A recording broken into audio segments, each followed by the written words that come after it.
Hello everyone, welcome to the breakdown, the deep dive into 2018 Cheshire futon prints, also known as the Mattress Prints.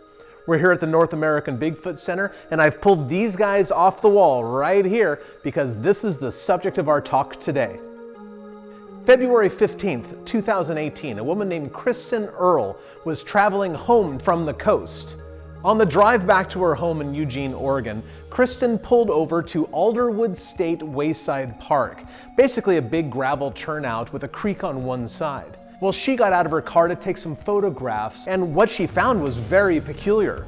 She found a mattress in the back of this wayside in between bushes, kind of in the only path leading down to the river. Next to the mattress was a half torn apart deer. We don't know how it got there. We don't know if something killed it. We don't know if it was hit by a car. Doesn't really matter. There was some roadkill there anyway. Well, on this mattress were these two muddy footprints. Well, she kind of laughed it off, not really thinking Bigfoots were real. Took some photographs with her friend that was there and then posted them on Facebook that night. Well, a friend of hers on Facebook, a woman named Sandra, well, she knew I was interested in Sasquatches, so she grabbed those photographs and emailed them to me, saying, "Cliff, track find today." As it turns out, I was in Nebraska, doing the Nebraska Bigfoot Conference at the time. So when I got those emails, I was thinking, oh no, what am I gonna do? How am I gonna get back out to Oregon to get these guys? Well, obviously I couldn't. I had a professional obligation. So I did the next best thing. I called a trusted friend, Chris Minier. Chris has been a friend of mine for a long time. We've been on expeditions together. I just really trust Chris. He's a solid investigator. So I told Chris where to find these footprints according to the directions that I got. And there he went. And he spent 4 or 5 hours that night driving from one turnout to another, trying to find these things. When Chris finally got a hold of Kristen, the witness, the next morning, she goes, "Oh no, here it is." Turns out that these were about 2 miles from Chris Minier's front door. Hundreds and hundreds of cars pass through here every day. I, as a matter of fact, pass through here twice a day on my way to work. Chris Minier had been driving to and from work every single day for weeks, complaining about the mattress in the back of the pullout that some hillbillies threw out because they didn't want to pay the dump fee. Nobody likes a litter bug, especially in their own neighborhood. Because I was in Nebraska at the time, I couldn't get out to the scene, but luckily Chris collected the swatches from the mattress so I could come get them later. I finally got out there the following Wednesday for myself. I went out there with Tom Powell, my wife Melissa, my dog Sochi, and I met Chris Minier at the site. We scoured the area for more sign, but we couldn't find anything, although that scuff mark was still there past the mattress, so I took a couple pictures of it. I tried to duplicate the stride by stretching my own legs out as far as possible. And of course, I looked around in every direction, wondering where was that Sasquatch coming from and where was it going to? Speaking to Chris, who only lives 2 miles down the road, I found out that, yeah, Chris has heard knocks and whoops from his own front yard. He lives in rural Oregon. A lot of people hear those things. We know that at least one Sasquatch passes through this area occasionally, not only because of the prints we have in front of us here, but also Chris has been investigating Sasquatch reports from his area for a number of years now.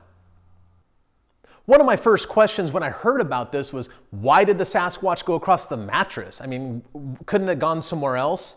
I didn't know until I got there that the answer was no, not very easily.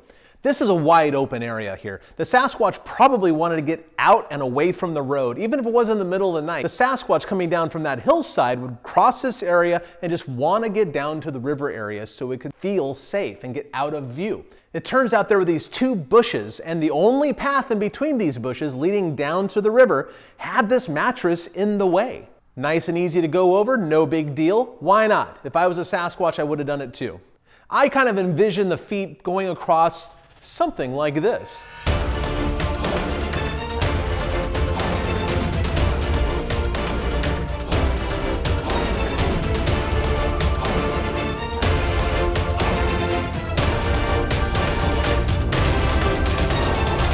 Where it went after that, I have no idea. We tried our best to track the thing, never found a sign. But we have 2 excellent quality prints and a scuff mark in the gravel. Not bad. It's Bigfooting after all. Count your blessings. These are the real deal. This is the fabric from the mattress itself. It's a futon mattress, but you know, it's outside of Eugene, Oregon. Probably some hippie folks threw this sort of thing out. We have never got this tested for DNA, partly because it's very, very expensive, and partly because who knows what kind of DNA we'd get off of some old dirty hippie mattress. I am completely convinced that these are the real deal. These are Sasquatch prints. They were not left by a human being, and I don't think they're fake either. There are too many subtle anatomical details here. One of the first things that jumps out at me is that they're not particularly large, right? But they're certainly much larger than what human prints would be. Look at this. This is a pretty typical human print. A little bit smaller. This is like a size 8 or size 9 shoe. Probably a female as well. These prints on the mattress dwarf it, not only in length, but also in width. The prints on the mattress are almost 13 inches long. That's a really big foot.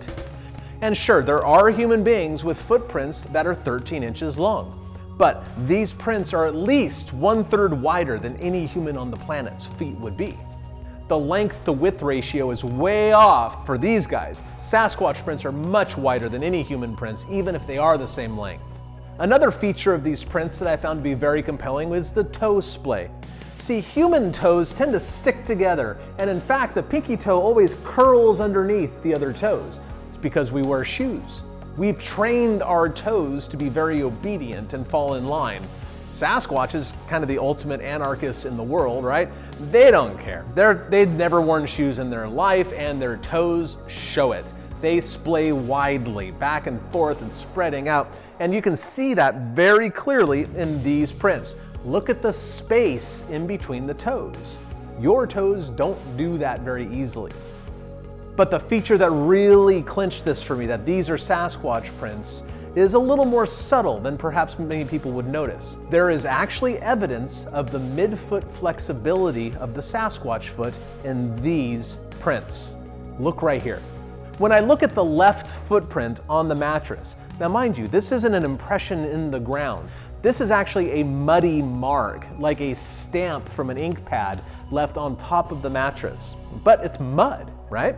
So when I look at the muddy mark on top of the mattress, the front half of the foot is darker than the back half of the foot. And that line where it becomes darker is pretty much right at the mid part of the foot where the Sasquatch foot flexes behind the metatarsals.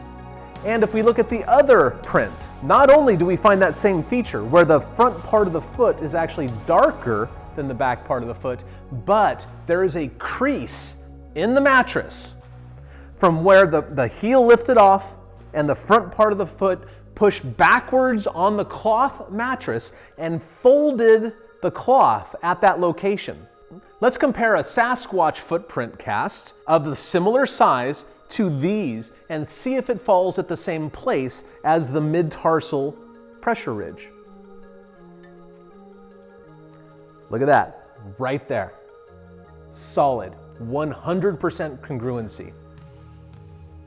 Kristen Earle, who found these footprints, didn't believe Bigfoots were real.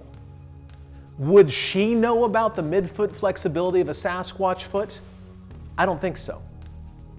Anybody who planted these two footprints would have to know about that because that subtle anatomical feature is present in both.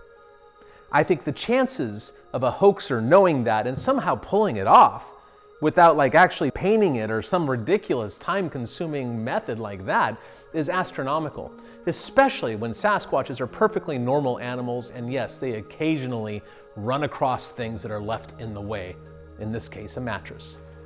One of the cool things about these particular prints is that, for most casts, like the ones on the walls back here, we actually have to make replicas, like silicone or latex molds and pour plaster and all that sort of stuff. This is a two-dimensional, more or less a two-dimensional Sasquatch print. It's kind of neat in that sort of way. So what we have an opportunity to do is make posters of them. Kind of cool. And these posters are exactly the same size and colors of the originals. Kind of neat.